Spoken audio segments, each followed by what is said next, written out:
Pag-asa weather forecaster Veronica Torres is now on the line. Magandang umaga, Veronica. Magandang umaga din po sa inyo, pati na rin po sa ating mga taga-subaybay sa One News. Veronica, may mga lugar pa ba tayong makakaranas ng dangerous heat index? Opo, sa mga area na nakakaranas ng danger level na heat index, may mga areas pa rin po sa atin na nakakaranas pa rin po. So dito yan sa for today sa forecast natin ay sa Metro Manila meron din sa Region 1 sa may Ilocos Norte. So Ilocos Sur, Ilocos Norte, Pangasinan, La Union, may mga nasa danger na heat index tayo.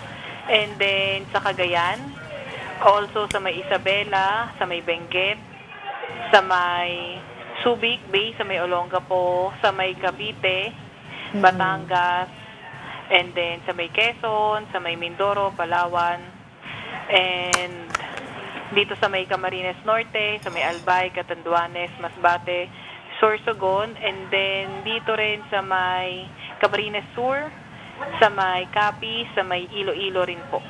Anong mga range ng temperature yon? So kapag nasa may danger po yung heat index, nasa may 42 to 51 degrees Celsius. Yes, Veronica, no, kasi it's been raining this past few days.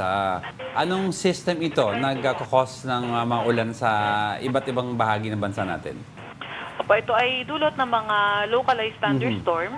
And also dahil din easterlies mostly nakaka-apekto, so may kadalasan talaga yung mga localized thunderstorms din po natin.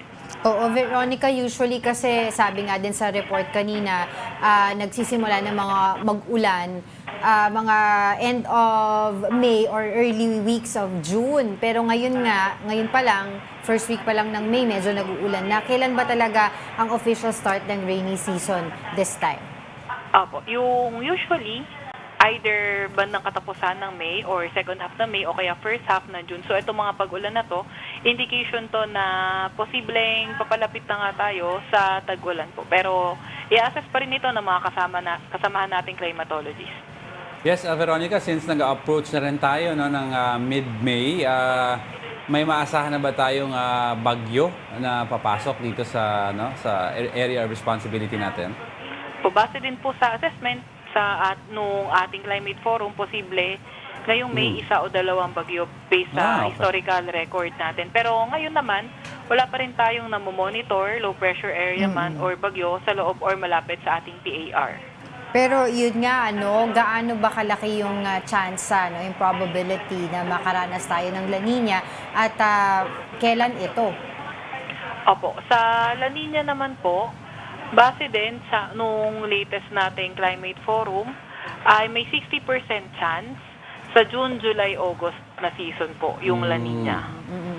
Can you explain to us again na dahil nakaranas tayo ng napakatinding init dahil nga sa El Nino, ngayon bang magkakaroon ng La Nina, will be expecting talagang malalakas na mga pag-ulan? Dito po, pag La Nina naman, ang usual na nangyayari is above normal yung rainfall. Okay, lastly, Veronica, I'd like to ask lang, during La Nina ba, yung temperatures natin, do we expect it cooler than normal na kaysa sa as compared to non-La Nina years? So kung titignan natin yung temperature, dahil posible maging above normal yung rainfall kapag La Nina, so may possibility din na mas maging mababa yung normal temperature natin if ever may if present yung La Nina po sa atin. Okay. Alright, maraming salamat sa iyong oras, Pag-asa Weather Forecaster Veronica Torres.